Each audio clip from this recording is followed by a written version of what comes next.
So Christine Korsgaard needs no introduction, but Michael Rose and I have to disagree with at least one of your 4 or 5 or 6 reasons to keep short introductions. I don't understand why need is the proper criterion of distribution for an introduction. Certainly, I will nonetheless be brief because I'm told that we have to get out of this room rather quickly. So Chris is the Arthur Kingsley Porter Professor of Philosophy, and she is the author of a series of masterly works, interconnected accounts of both Kant's moral theory and normativity and sources of human agency and how we manage, despite empirical difficulties, somehow unifying ourselves and pulling it all together. She has a collection of essays, Creating the Kingdom of Ends, then her Tanner Lectures, Sources of Normativity, again another collection of essays, The Constitution of Agency, her Locke Lectures, Self-Constitution, and her most recent book, Fellow Creatures, Our Obligations to the Other Animals, which on the surface looks like a book about animal ethics, but it actually is a deep, deep provocative exploration of what it means for a creature to have a good and what it is to be good for that creature, which leads us into this evening's lecture. The topic of Chris's talk is John Rawls's theory of the good. So there are at least 3 different ways, perfectly acceptable ways of doing moral and political philosophy. One is, there's a great figure that you want to interpret and explicate. And then there's the armchair version. I've got a problem, I want to solve the problem. If it turns out that someone else has thought about the problem, I'll give a proper footnote. And what Chris is so remarkably marvelous at, and we have all learned from her, is that she does both of those 2 things, but she does this third thing, which is to start in a tradition that is extremely rich and appealing and reconstruct it into its best version, departing from the sources, but staying within the resources of a particular line of thought. And I'm mentioning that because I suspect, though I haven't read her paper, she's going to do something like that for us this evening about John Rawls's theory of the good. And it will have this other, I hope, additional benefit, which is after tonight's talk, I don't think we're going to be able to ignore for another 50 years the third part of Theory of Justice. Chris Korsgaard. Thank you, Arthur. Thank you. Like others, I'd like to thank the organizers of this conference for organizing what's been so far a very interesting and stimulating conference. And although he's not here, I'd also very much like to thank John Rawls for being a wonderful teacher. I've spent my career thinking that I've just made some really exciting discovery in philosophy and then rereading Theory of Justice and finding out Rawls already knew that. So that's what's like. He really was fabulous. Okay, now in A Theory of Justice, John Rawls works out a theory of the good with a view to establishing 3 conclusions important to his theory of justice. The first is that his chosen unit of distribution, primary goods, are indeed good, and good in the way he defines them to be, things that citizens have reason to want, whatever else they want. The second is that it's good for a person to be a just person, at least if the person lives in a well-ordered society, one that's effectively regulated by a publicly accepted conception of justice. Importantly, Rawls, like Plato before him, aims to show not that being a just person promotes our interests independently defined, but that being a just person is good as an end, a good thing to be for its own sake. And the third is that a just society in Rawls's sense is also a good society for its citizens to live in. Again, not because it promotes our previously given aims, but for its own sake. Those last 2 claims, that a just society is good for its citizens and that it's good to be a just person if you live in one, are needed in order to establish what Rawls calls congruence, the harmony between the right and the good. And at that point, he thought this was part of establishing stability, although later he came to establish stability in a different way. But we can put what's essentially the same point in more theoretical terms. Since the right and the good, according to Rawls, represent two separate domains of value, it's important to moral theory to show that they don't simply pull us apart, that their demands don't make opposite requirements of us. Now, at the present moment, there's something of a resurgence of work on the good, and my aim in this paper is to talk about how Rawls's theory, which is not often referred to in the contemporary discussion, fits into that discussion. I believe that Rawls's theory throws important light on how to solve some problems which the contemporary discussion focuses our attention on. I will not be discussing Rawls's specific arguments for the goodness of being a just person and living in a just society, which is a shame because they're kind of beautiful, but there isn't time. But I will be talking about how he thinks such arguments work, and also about some more formal relations between the right and the good. And finally, I'll discuss whether, or rather the extent to which, Rawls's theory of the good can be part of what Rawls calls political as opposed to comprehensive liberalism, and what we should conclude if it cannot. Okay, now I'm going to start. We'll get to Rawls, but you have to be patient with me. It takes some time. I'm going to start by talking about the idea of the good. We use the word good in several ways. First, good is our most general term of evaluation, applicable to almost anything that we use or interact with. Think of the wide variety of things that we evaluate as good or bad: cars, houses, machines and instruments, food, weather, days, prose, pictures, movies, people considered as occupying roles, such as mother, teacher, son, friend, and people considered just as people, among many other things. All of these may be evaluated as good or bad. We use the idea of good in a similar way when we speak of some agent as being good at some particular sort of activity. In fact, these two uses seem closely connected. A good knife is one that's good at cutting, or at least makes the human being who wields it good at cutting. A good car is good at transporting people and their baggage around safely and efficiently, or makes its driver so, and so on. So I'm going to group these two uses together as what I'm going to call the ordinary evaluative use of good. But we also use good in another way, to designate ends that are worth pursuing for their own sakes, lives that are worth living, and states of affairs that are worth bringing about. Love and friendship, beauty or the experience of beauty, worthwhile work and the sense of self-worth that it gives us, happiness and pleasurable experiences are all among the things that have been regarded as good in this sense. I will refer to such things as final goods, things we aim at or value for their own sakes.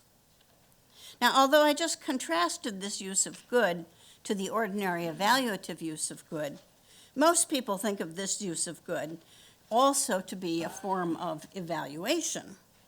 And that seems reasonable enough, but it gives rise to a problem. A natural thought, going all the way back to Plato and Aristotle, about the ordinary evaluative use of good is that it has something to do with a thing's ability to perform its function, or, with admitted circularity, to perform its function well. The function of a knife is to cut. A good knife is one that's good at cutting, good at that activity, or one that makes its user good at that activity, but I'll stop at adding that rider. We can also follow Plato and Aristotle by adding that any property that makes the knife good at serving its function counts as a virtue of the knife. So a sharp blade and a handle that makes the knife safe and easy to wield are virtues in a knife. And finally, we can introduce a third important use of good by noticing that any condition that enables the knife to maintain its virtues is good for the knife, while conditions that tend to make its virtues degenerate are bad for it. So being sharpened is good for a knife, and being used on the wrong sort of material, say something that will blunt its blade, is bad for the knife. Things are also said to be good and bad for people and animals, and sometimes plants. How that is related to the use of good for I've just described is a point to consider. But we'll be coming back to that idea of good for later on. Now, the functional account of ordinary evaluative goodness appears in Plato's Republic and in Aristotle's Nicomachean Ethics, and variants that appear in many more or less recent treatments of the good. In the last century, in Peter Geach's famous paper, Good and Evil, in our own century, in Judy Thompson's book, Normativity, in Philippa Foot's Natural Goodness, and it appears in Rawls' own account, among many other places. This is hardly surprising, because the account is obvious enough to seem almost banal. But as I said before, a problem arises when we try to transfer it to talk of final goods. Ends, lives, and states of affairs do not, or at least do not obviously, have a function. In fact, to say that something is an end and not a means is to imply precisely that it's not pursued for the sake of something else. It's valued, as we say, for its own sake. When we say an instrument is a good one, or that someone's good at an activity, the standard of evaluation we use is that they're able to perform their function, or do what they do, or to perform it well. But what's the standard of evaluation we're using when we say of final goods, or ends and lives, that they are good? How do we determine which possible ends or lives or states of affairs are good, in the sense of being worthy of pursuit or achievement for their own sakes? Now, just how serious a problem this is perhaps did not become completely clear until G.E. Moore published Principia Ethica in 1903. With his focus mainly on the question of final goods, Moore argued that goodness is a simple, unanalyzable property shared by all finally good things. He had in mind chiefly states of affairs, which we might aim to bring about for their own sakes. Two people standing in a loving relationship, or a person appreciating a beautiful sunset for all the right reasons, or someone's experiencing pleasure, those sorts of things, Moore thought, are intrinsically good, which he thought meant they have the simple, unanalyzable property of goodness. To say that they're good, then, is not merely to indicate that they may be evaluated positively, but to offer the evaluation in question. They're good. That we cannot simply identify goodness by definition with any natural property, such as pleasure, is made clear by what has come to be called the open question argument. Someone who asks whether, for instance, pleasure is good is asking a substantial question. To say that pleasure is good is not merely to say that pleasure is pleasure, and one may reasonably wonder whether pleasure is really good, much less the good. So it is an open question whether pleasure is good or the good. Good, therefore, cannot be defined in terms of any other property. Moore thinks when we ask whether pleasure is a good or the good, we're simply asking whether it has that property, goodness.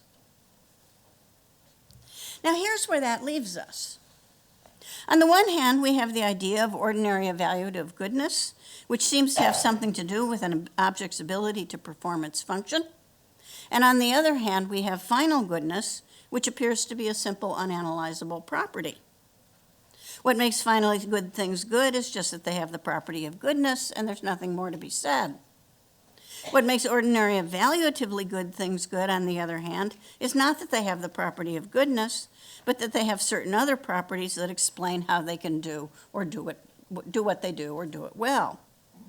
A knife is a good knife, not because it has the property of goodness, shared by good cars and good dogs and good perfume, but because it has the property of being sharp and easy to handle. A friendship or an aesthetic experience, on the other hand, is supposedly good simply because it has the unanalyzable intrinsic property of goodness. Faced with this situation, we might wonder what ordinary evaluative goodness and final goodness even have in common. Why do we use the same word good for both of these things? Now, one natural recourse for philosophers faced with a situation like this is to try to extend one kind of goodness to cover the other case? Should we say, for instance, that a knife is good, not just because it has a sharp blade and a certain kind of handle, but also because it has the property of goodness, or that in virtue of those other things it has the property of goodness? The trouble with that, as Peter Geach pointed out, is that something can be a good such and such in the ordinary evaluative sense without being just plain good. We may grant that the unscrupulous man with a steely heart and a steady aim is a good assassin, but we need not concede that he's good. A more promising line, perhaps, is to try the reverse project, to try to extend the account of ordinary evaluative goodness so that it covers cases of final goodness. Aristotle's famous function argument in Book 1 of the Nicomachean Ethics was perhaps the first and is still the most famous attempt along these lines. Aristotle argued that we could discover what a good human life is, and I'm quoting now, if we could first ascertain the function of man, since in general, for all things that have a function or activity, the good and the well is thought to reside in the function. In other words, Aristotle thought that if we could assign human beings a function, which explains the distinctive nature of human living, we would be able to say what counts as living well for human beings. Now, Aristotle's argument is much better than most of you think, and I have defended it elsewhere. But today our business is with Rawls, whose account of the good is also an attempt to extend the ordinary functional or evaluative account of goodness so that it covers the goodness of lives and other final ends. But before I can explain what I think Rawls' argument achieves along these lines, I need to put one more notion on the table, or rather, back on the table. One way that we might argue against extending More's account of goodness to cover cases of ordinary evaluative goodness is to point out that in the case of ordinary evaluative goodness, the property of being just plain good, the Morean property, seems to do no explanatory work. What explains the goodness of knife is not the property of goodness, but the properties of having a sharp blade and a certain kind of handle. Recently, and somewhat differently, Richard Kraut has argued that the Morean property of goodness is explanatorily odious because we can more plausibly do all the work that More proposed to do with good for, in the sense of good for someone. Friendship, love, and aesthetic experiences are surely good for people, Kraut argues, and at least if we can find a way to explain that fact or to elucidate it without rendering their value instrumental, adding that these things are also just plain good adds nothing practically important or theoretically illuminating. Now, in reply to Kraut, you might be tempted to argue that the reason why these things are good for people is that they are just plain good in the sense that they have More's unanalyzable property. To see why this doesn't quite rescue More's account, it's helpful to examine an argument of More's own. More himself argued that if we accept the idea that goodness is a simple unanalyzable property, we must reject the idea of something's being good for someone in particular. More's target was egoism. He wanted to deny that a state of affairs can be good for one person and bad for another. A thing cannot have a simple, intrinsic, unanalyzable property relative to one particular person and not another, he argued. It's like thinking a rock could be solid relative to me, but liquid relative to you. It doesn't make any sense. To put the point metaphysically, if goodness is an intrinsic property, as More's view implies, More supposes it's a monadic and not a relational one. Good for would have to be a relational property. Now, it seems rather staggering to suggest that we should simply have to give up the familiar notion of something's being good for someone But according to Moore, all we can mean by saying that something is good for someone is either that it's an intrinsically good thing and the person has it, or that his having it is an intrinsically good thing. Now, the first of those two options seems to bring us back to the idea I first mentioned as a response to Kraut, that something is intrinsically good in itself, and that's why it's good for the person who has it. But Moore does not tell us what conception of having he has in mind here. In many ordinary contexts, when we say that someone has something, we mean that he's its legal owner, he has a house in Florida, or that it's under his control. The Patriots have the ball, George has the car right now. But neither of these ideas seems to be what we have in mind when we say that something is good for someone, that it's good and that he owns or controls it. Of course, it can in fact be good for you to own or control something, to own something good or have it under your control, since then you can get the benefit of it whenever you please. But that you own or control it is not what we mean by saying that it's good for you. Rather, it's good for you to own or control the thing if it is, because it's good for you, or you can use it to get something you want. Now, of course, you will want to protest against this little riff that Moore did not mean having in one of these senses.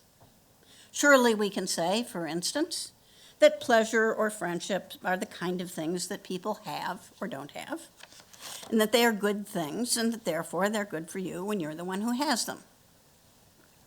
And we can do that because having is a word we also use to describe our relation to conditions which we may or may not be in.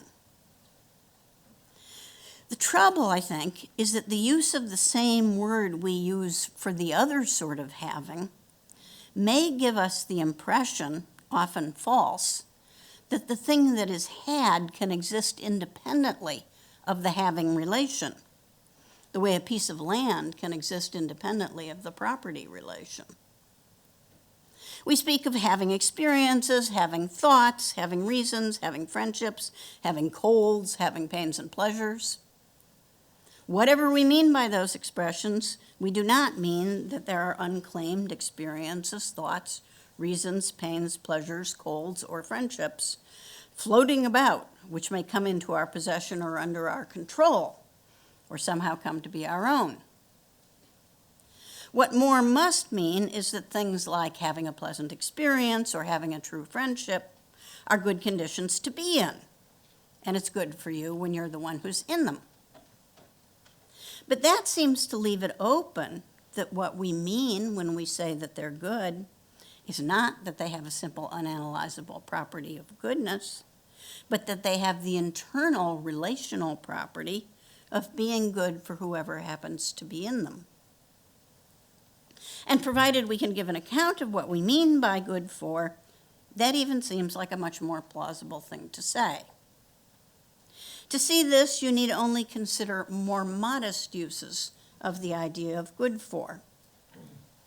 When we say that carrots are good for rabbits, we do not mean that carrots are intrinsically good things, and it's therefore good for a rabbit when she has a carrot. On that showing, it would also be good for a cat when she has a carrot, but it's not. What we mean, rather, is that carrots are good things for rabbits, since they answer to something in the nutritional needs of rabbits, and a carrot is therefore good for this particular rabbit. In the same way, we might say that friendship and beauty are good things for people, because they answer to something in the nature of people, and that therefore it's a good thing for you when you have them. Okay, but now suppose that we say that being in a true love relationship, more sort of example, is a good thing for whoever is in it, and I am in it, but only because I have stolen away your sweetheart. Is this good for me but bad for you? Moore's other possible reading of good for is that someone's having something is an intrinsically good state of affairs. Could it be an intrinsically good state of affairs that I am in this true love relationship?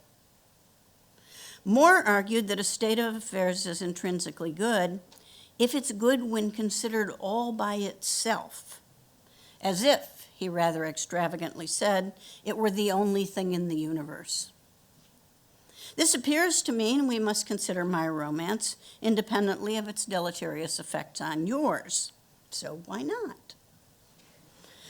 If so, the possible intrinsic goodness of certain states of affairs has no weight against egoism.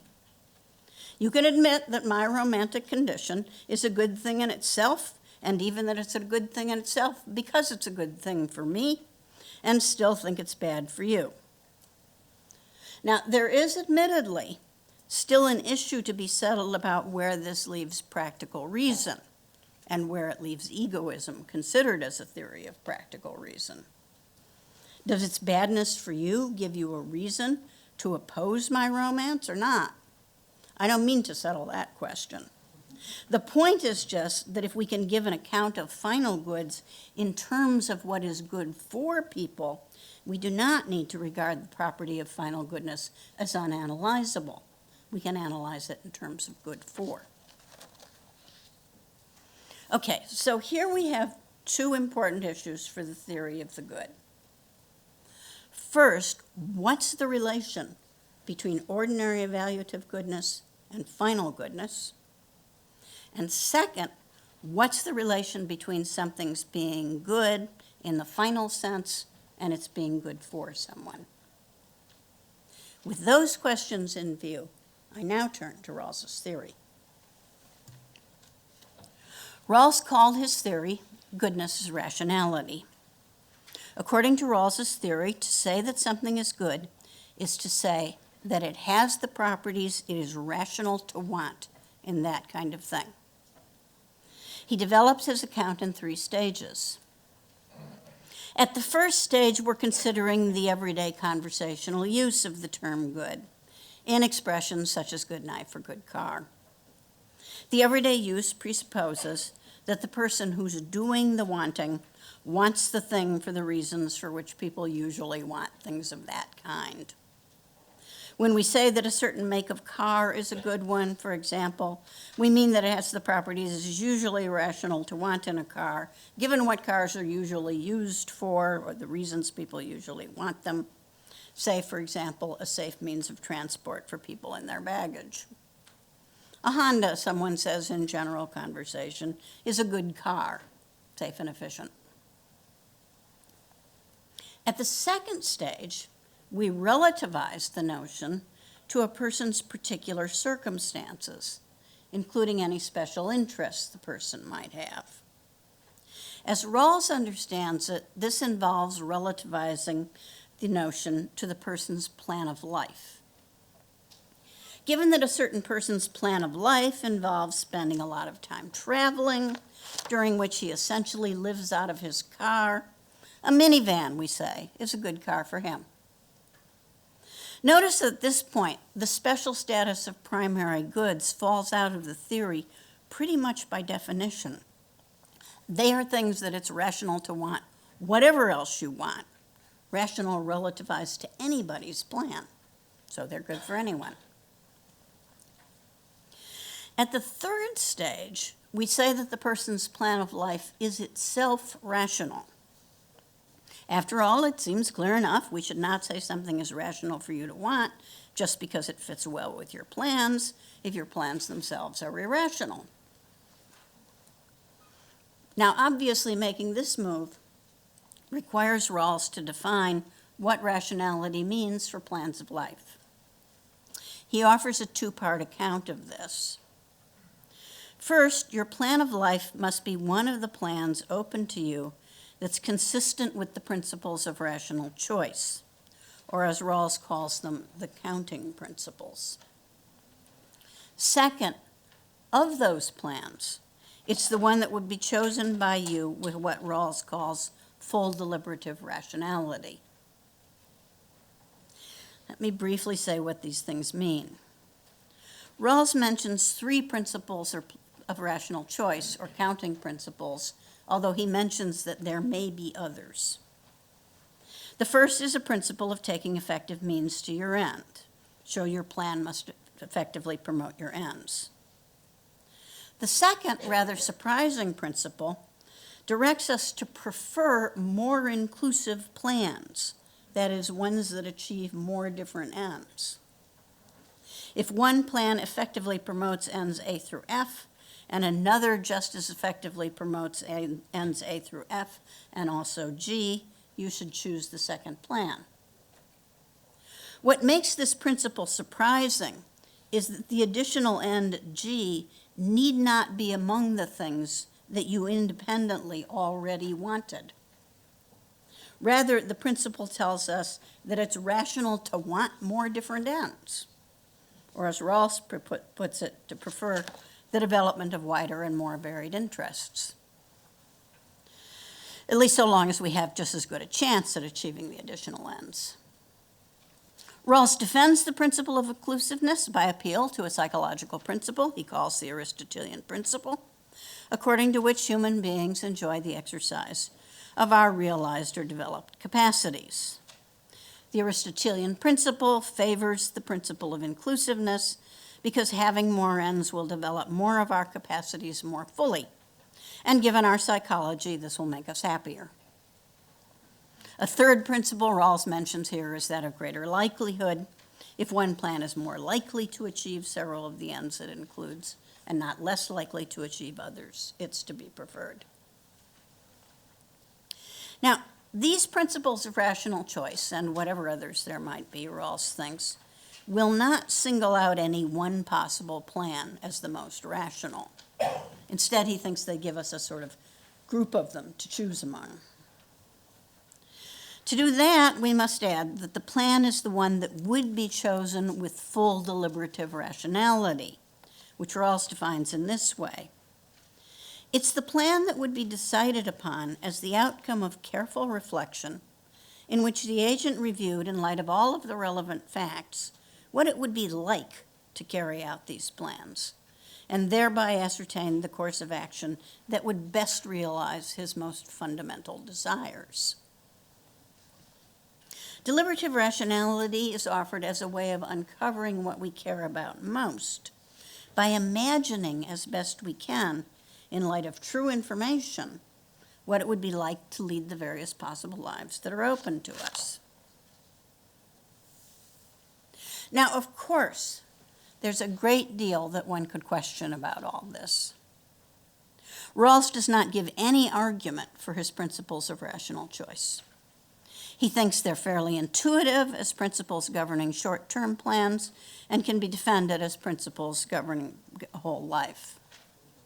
The defenses he gives sometimes depend on speculative claims about human psychology, such as his claim about the Aristotelian principle, which he actually says gives us a higher-ordered desire to follow the principle of inclusiveness. He's apparently not concerned about the oddity of making what's supposed to be a principle of rationality dependent on a psychological tendency. For comparison, imagine making the principle of instrumental rationality depend on whether human beings have a psychological tendency to enjoy achieving our ends. Rawls does not offer to derive these principles from some more general account of what rationality is. Instead, he proposes that, and I'm quoting now, these principles are to be given by enumeration so that eventually they replace the concept of rationality. I have no idea why that seemed to Rawls to be a desideratum. I wish I'd asked him. The principles of rational choice, Rawls tells us, are not like the principles of justice, chosen, or to put it in later terms, they're not constructed. This is not because the account of the good is dogmatic, but rather because it's not. For political purposes, or at least Rawls points out, there's no need for all of us to agree on what constitutes rational choice, because we need not all have the same conception of the good. So there's no need for all of us to agree on what the principles of rational choice are. Now, of course, if we're viewing Rawls's theory of the good as part of what he called a comprehensive philosophical conception, as genuine metaphysics of the good, not merely as part of a political conception, This might seem rather unsatisfactory. As philosophers, we want to know what the good is so we can work out what actually is good. And for that purpose, we don't want to be told there is no fixed conception. And notice that Rawls is not merely saying that different things are good for different people, but that people may legitimately have different conceptions of the principles that determine what things are good for them, which is a much more radically relativistic thing to say. Once we add in the idea of deliberative rationality, worries also arise about whether conformity to the principles of rational choice or counting principles is really constitutive of the rationality of plans or merely a heuristic for arriving at possible rational plans. Rawls makes it constitutive. He says the rational plan for a person is one of those that's consistent with the counting principles and the other principles of rational choice once those are established. It's the one of those that meets the test of deliberative rationality. But suppose that when you imagined a possible life in light of the facts as clearly as you could, you found that you would not enjoy a more inclusive life as much as a less inclusive one. Or more radically, suppose the life that most appealed to you from the standpoint of deliberative rationality turned out to have little to do with the desires from which you started.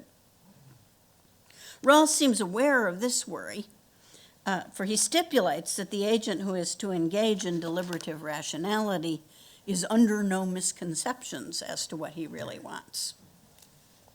But why should we suppose that we need deliberative rationality in order to get a clear fix on how much we want things, but not in order to get a clear fix on what we want?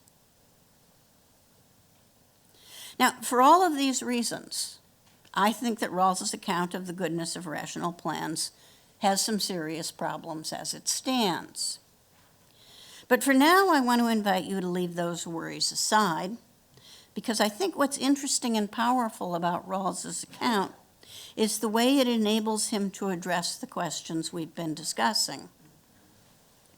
Start with the puzzle of how ordinary evaluative goodness and final goodness are connected. In ordinary cases, the idea of something's being rational to want captures exactly the same content that the idea of something's being good at its function does.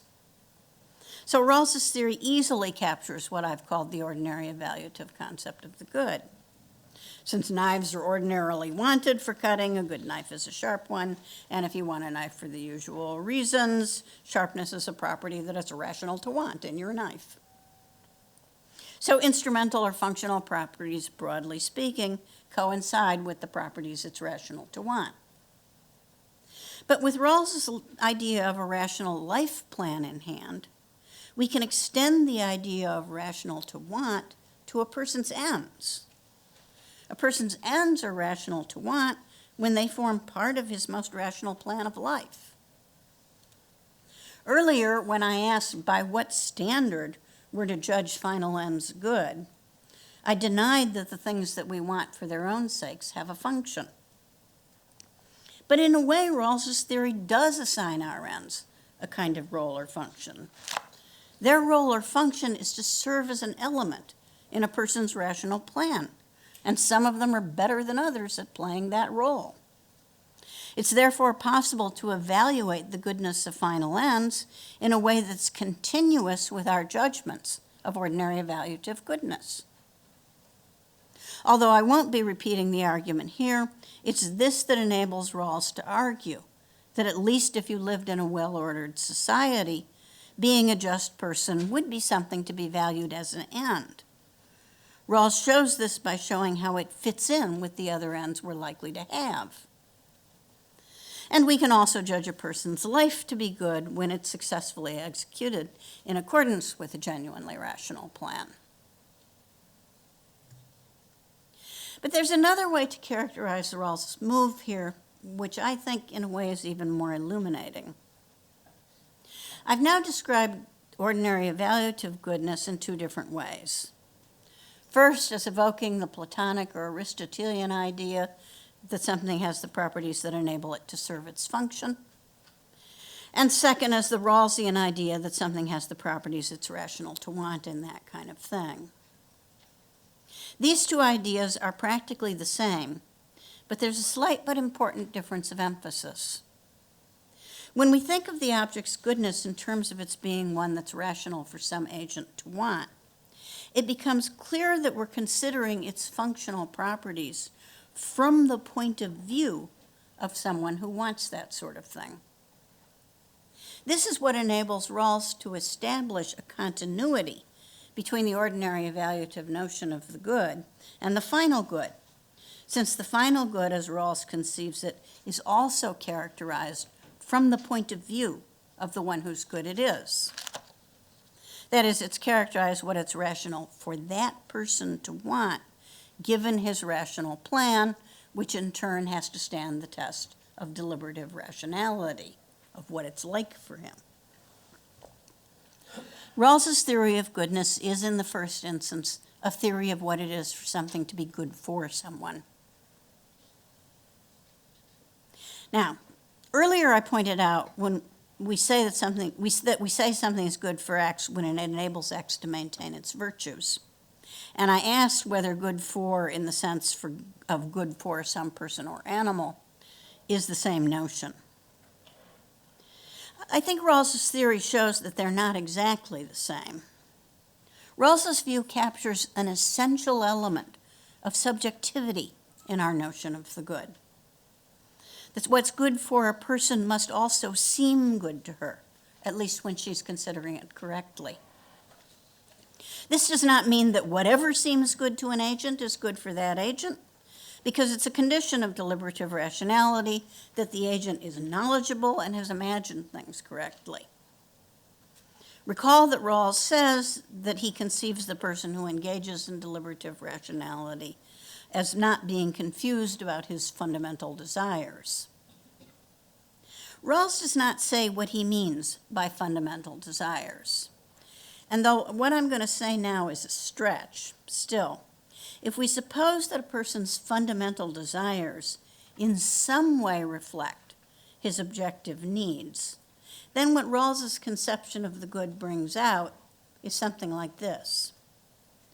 Our notion of good for involves a kind of harmony between an agent's objective needs and the way things seem to her. Someone for whom those two things were regularly at odds would not be capable of having a good. To say that what's good for you is good from your point of view is to say that it's answerable, both to your objective needs and to the way things seem to you. I think his account, although suggestive, leaves it unsettled how exactly that's related to the other notion of good for, the one that has something to do with maintaining your virtues. In any case, that's speculative, but in any case, since Rawls's theory is a theory of good for, it follows from Rawls's theory that everything that's good is good for someone, for some creature whose nature gives it a point of view. Now, notice that this is not the same as the claim made by Peter Geach and others that good is used in Geach's terms attributively rather than predicatively. Geach famously argued that good functions like, say, big, in the sense that you cannot conclude from the fact that something is a big mouse that it's big. Nothing is big simply.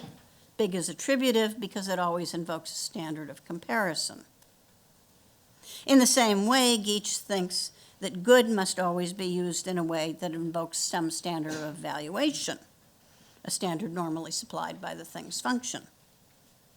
It's obvious how this works when we talk about something's being good of its kind, because the kind sets the standard of evaluation. But in fact, Geach's own examples in his famous paper included both things that are good for in the evaluative functional sense, knives are good for cutting, and things that are good for in this person relative or creature relative sense, things that are good for a person or an animal. For instance, Geach mentions ordinary examples of evaluative goodness, like good car and good book, but also says that Caesar's murder was a bad thing to happen to a living organism, but a good thing, a good fate for a man who wanted divine worship. But what standard of evaluation does Geach think is invoked by the idea of good for in the person or creature relative sense? He does not say.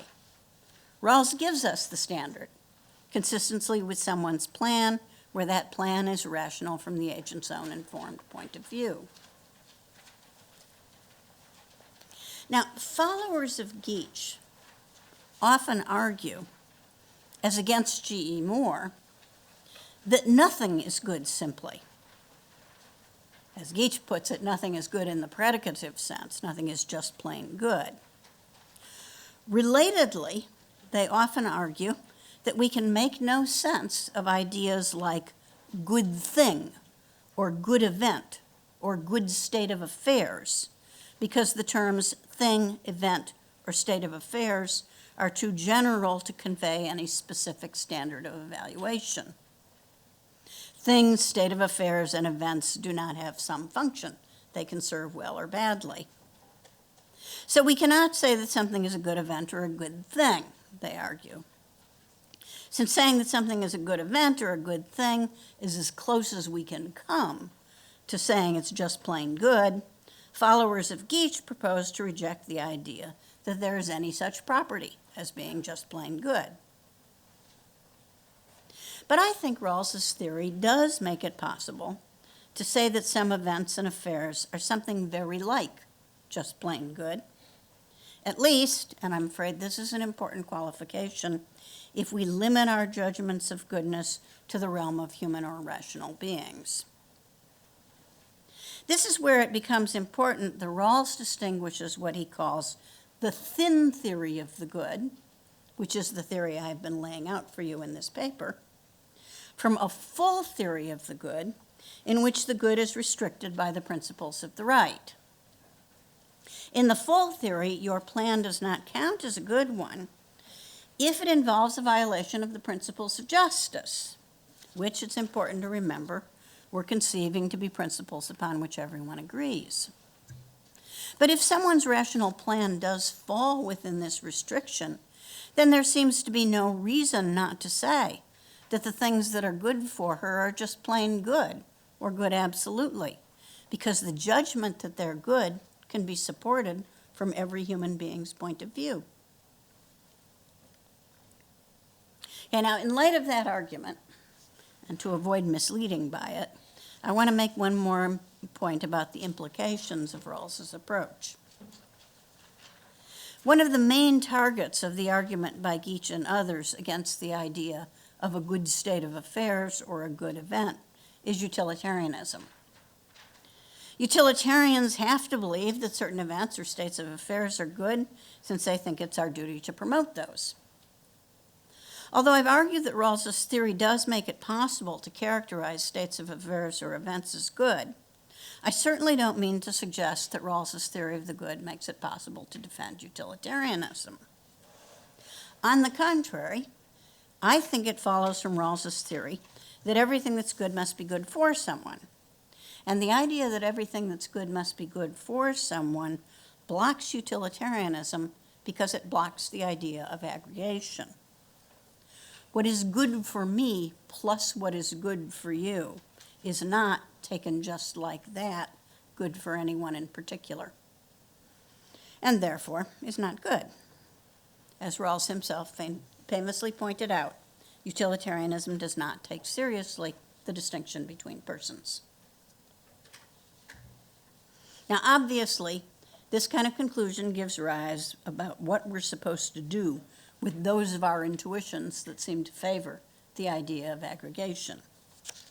Aren't there cases in which we plainly choose actions because they do more good, even when more than one person's good is involved? Obviously, I can't give a complete treatment of this difficult subject here, or indeed anywhere else, but it's worth noting that it still seems to be intelligible, consistent with the idea that what is good or bad must be good or bad for someone, to claim that we do more good in two kinds of cases that involve more than one person.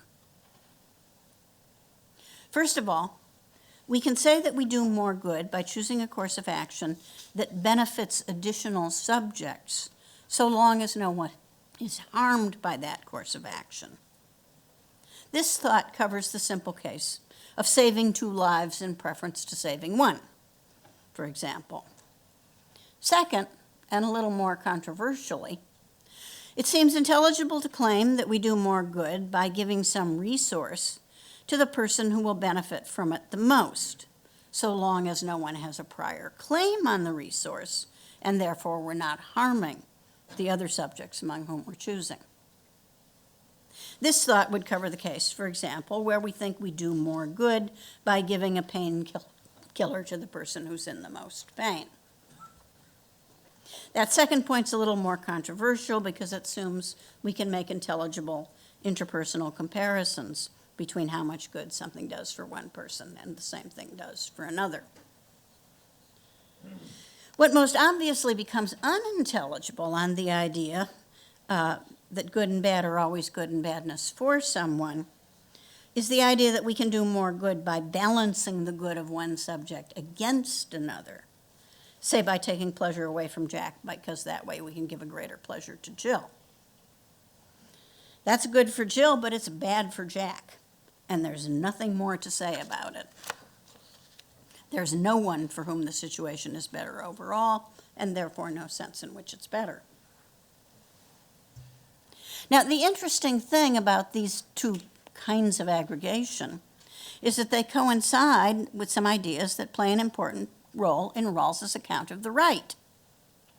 The first one, namely, with the legitimacy of making moves that are, in economist jargon, Pareto optimal, moves that leave everyone better off and no one worse off. This is the ground on which we move from the first thought Rawls thinks would naturally occur to us in the original position, namely distribute everything equally, to the idea that an unequal distribution is preferable if it would make everyone better off.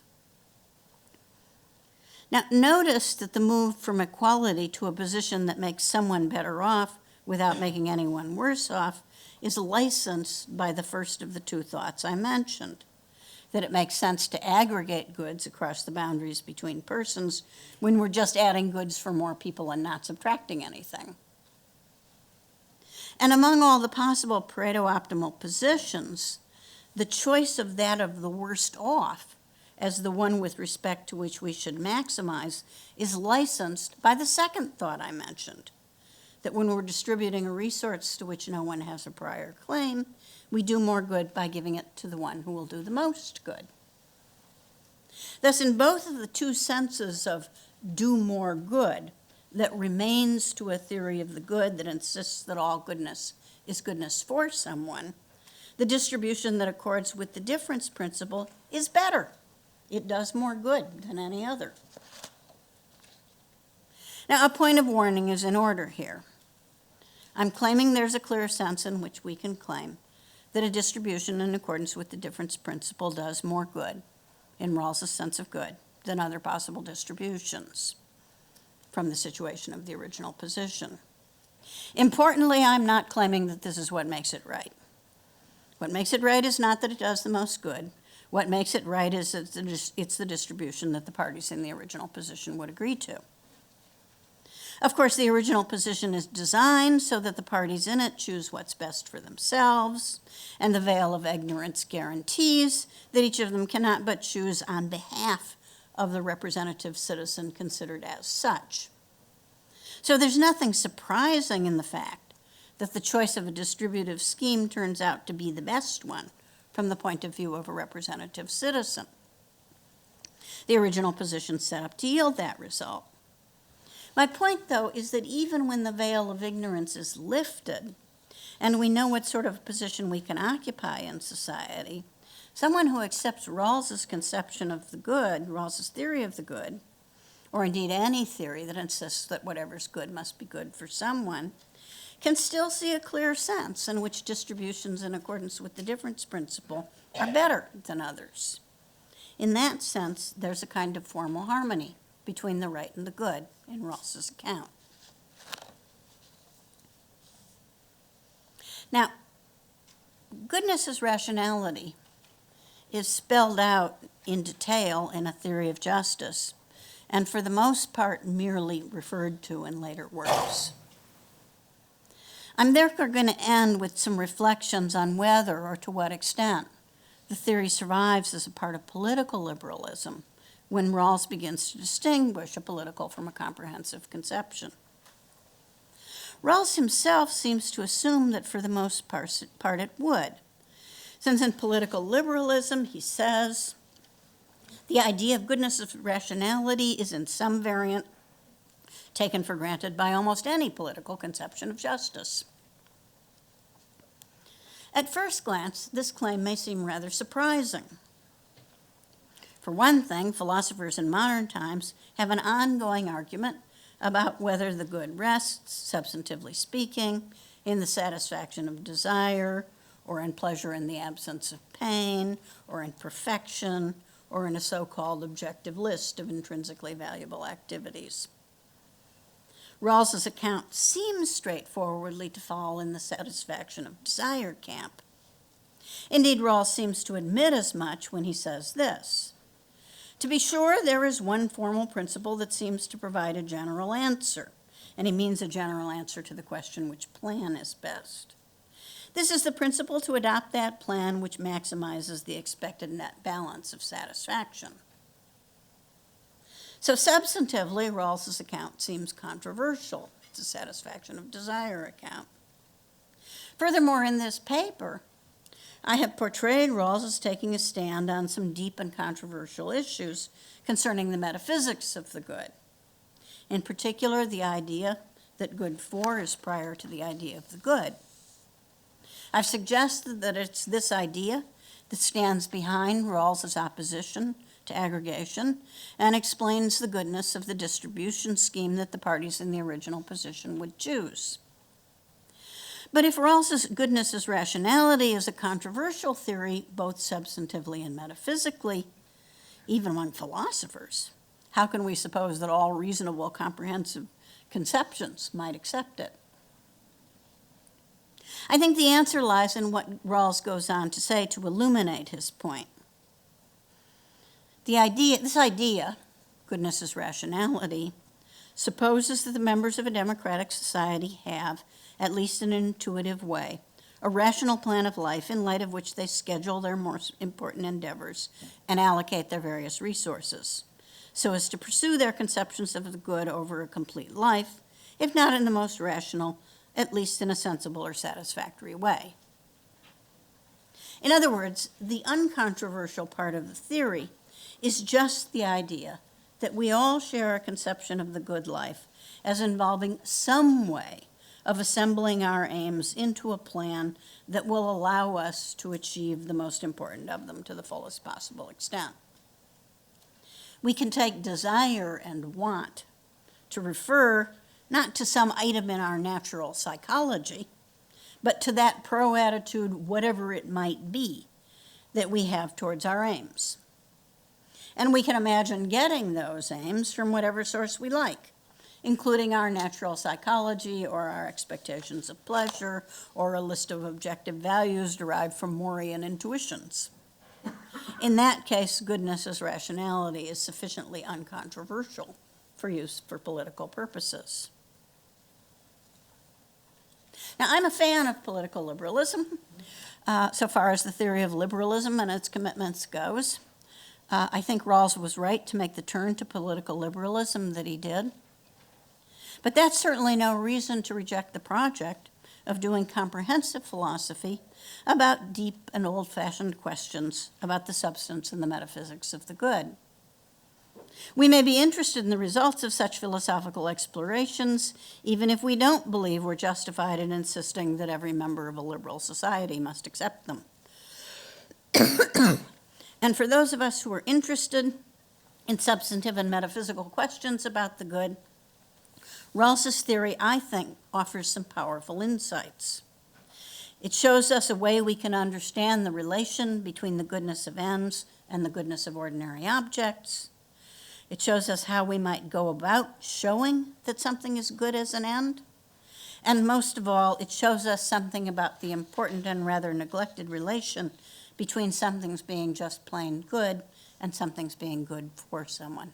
Thank you. Parent priority rule. First, questions to students. And that means a current student. We're all students of someone. A current student. Nobody. Okay, second priority rule. Anyone who hasn't yet asked a question in this room so far. Yes. Hi, this is UMass Boston. I want to ask about this entailment that you have under number 6. Sorry, Chris Cern. I want to ask about this entailment right at the end of 6, where you said someone for whom their subjective sense of what they want might be at odds with their objective ends wouldn't be capable of having a good. Now, it seems pretty clear that the addict has no capability of having a good under those conditions, but also like Adam Smith's old man, who spent his whole life working really hard to have ease and pleasure and realizes he's worked his whole life away and he's gotten no ease and pleasure. And it might be at the limit that nobody's capable of having a good if that's really an entailment of Rawls's view that there has to be some kind of strong harmony between how things seem to you and your objective ends.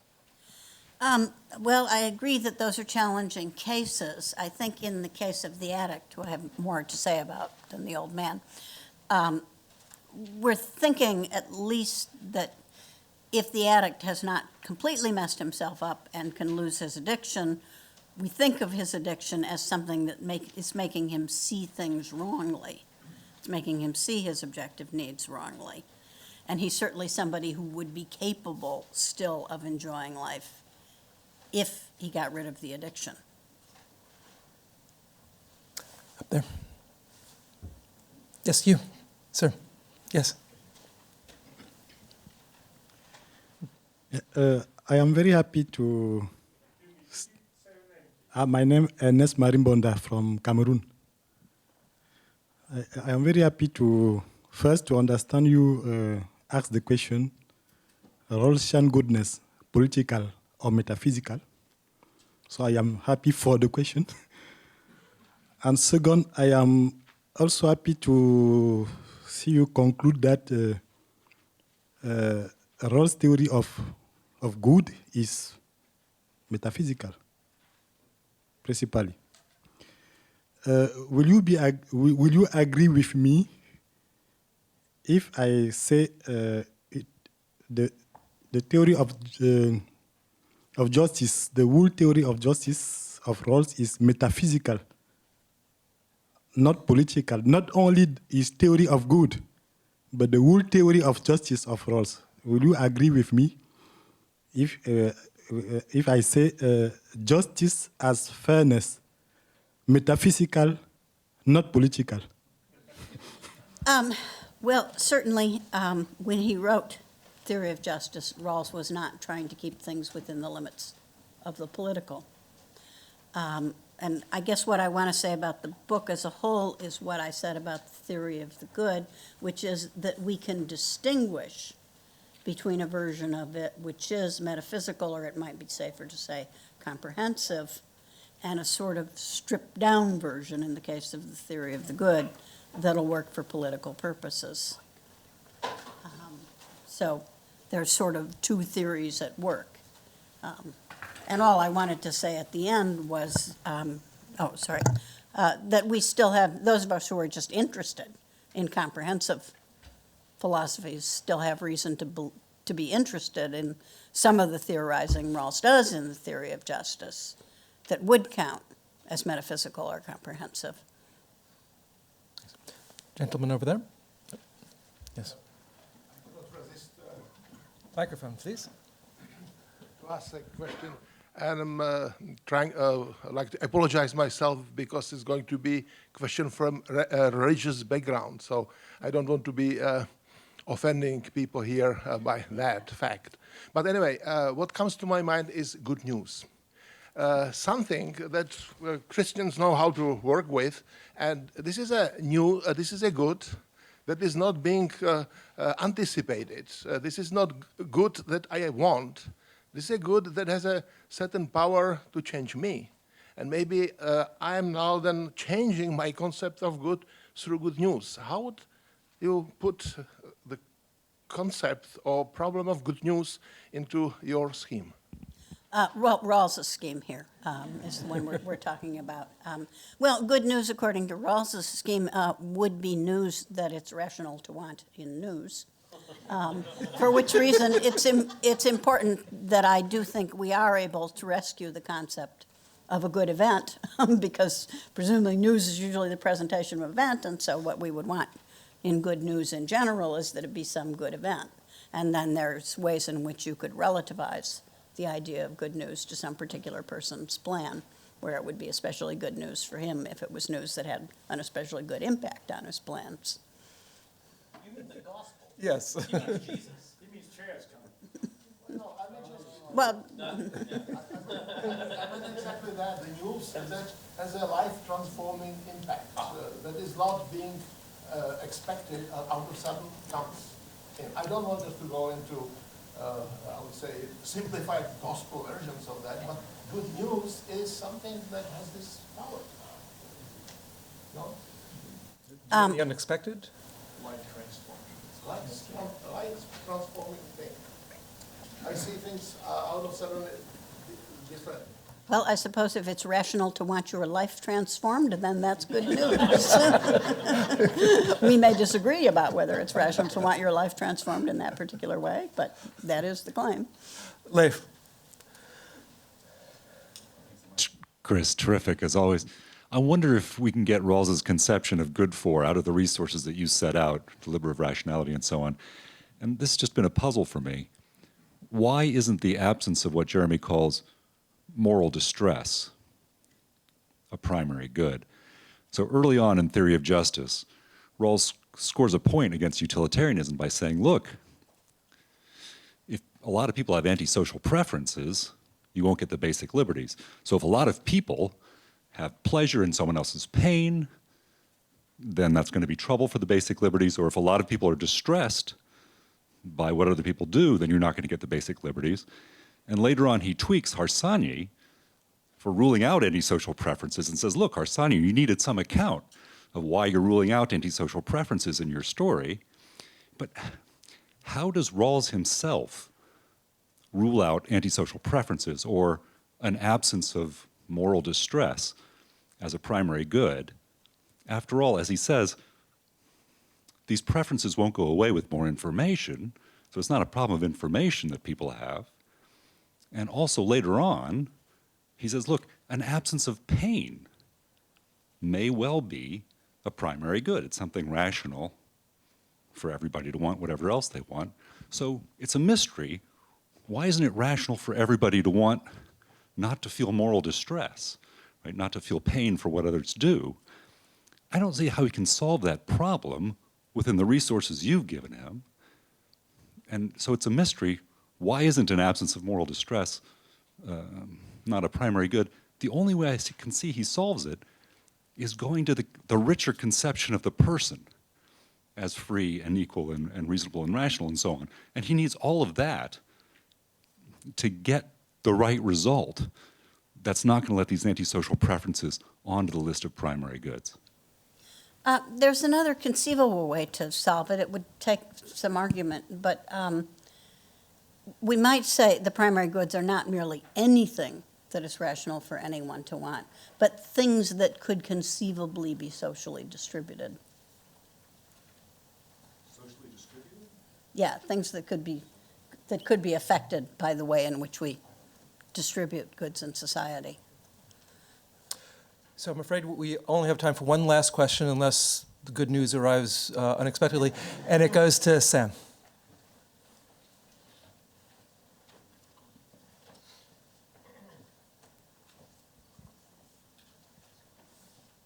Chris, this is just a small question about the element of subjectivity point. And so one thing that strikes me, it's notable that when Rawls talks about the rational plan of life for a person.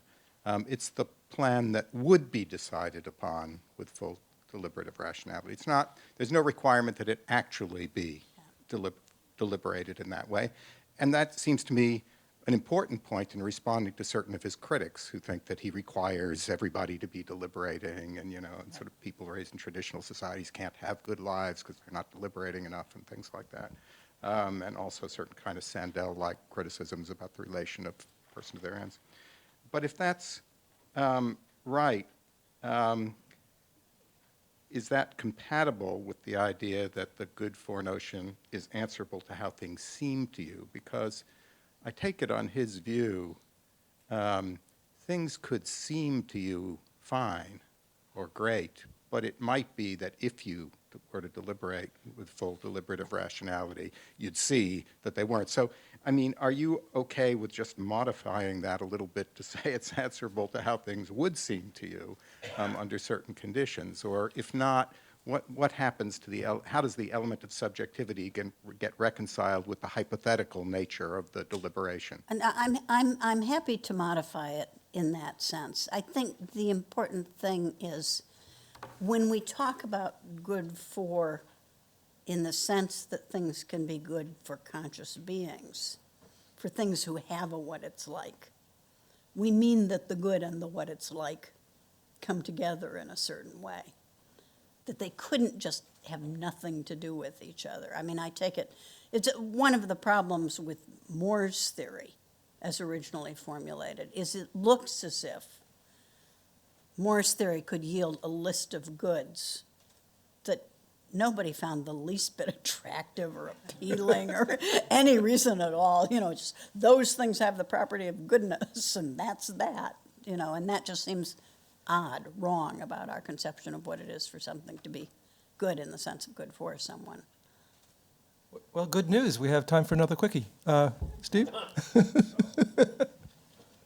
My ship's come in. Yeah. Well, thanks a lot for this, Chris. Am I right in hearing the tethered view of value that you advance in the new book Yeah. coming up in where Rawls could have a theory of what's just plain good or a good thing? Yeah, it could be good for everyone. And I think that's the right way, of course, to think about the primary goods. I'm just wondering whether there's a way of bringing another kind of goodness on, not within Rawls's theory at all. I don't think it fits well within Rawls's theory. But it's roughly what Moore is trying to get at with the idea of something that ought to exist for its own sake. So if you get your good, okay, I can think that's a good thing. And I think in thinking that's a good thing, I'm not just thinking that you're getting your good. I'm thinking it's a good thing that you get your good. I welcome that, okay? So I want that because I care for you, okay? Now, there's a way of understanding the Rawlsian formula of what it's rational to want, where it can fit within that. It's rational for me to want this for you, okay? But it's not rational, as it were. There's a different thought between it's good for me that this thing that's good for you has happened. That's also true, but that's not what I'm thinking when I think it's good for you and hooray, you know. But it's a notion of what it's rational to want. It's just not rational to want from that person's perspective, or even essentially from my perspective. It's from, as it were, the perspective of concern for you. And now that, obviously that's not the way that Moore is thinking about it, but it is a state of affairs. I mean, of course, you're the object of it in the first instance, but because of that, I applaud this state of affairs. And I applaud it not as if from your perspective or even as if from my perspective, but just, it's a good thing. It's just good news. Okay, first of all, as far as Moore is concerned, Yeah. I think it's a matter of getting the order wrong. I mean, Moore thinks we all have to think something's good because it's good, whereas I want to say, no. It's good because we all have to think it's good. It's being good from everybody's take that perspective is the thing. Now, I do think that your concern for me is part of your perspective. So, and I think it's important to say that when I talk about something's being good for someone, I am not talking about whatever it is people mean when they talk about self-interest. I have no idea what people mean when they talk about self-interest, but I'm not talking about that. So what's good for all the people you care about, as far as I'm concerned, can be part of your good. There's nothing that has to be you focused by it. It just has to be defined for sort of from your cares and needs and interests outward. I could perfectly accept that. I just think there's yet a further thought that's available, which is, even if it benefits me, let's stipulate that it does, I also think that it's a good thing beyond it's benefiting me. I just think it's a good thing. That this good thing for you has happened. Well, I don't know that we need to say that it benefits you, but I do think that it's good from your point of view. So. Well, the last word, Chris, good.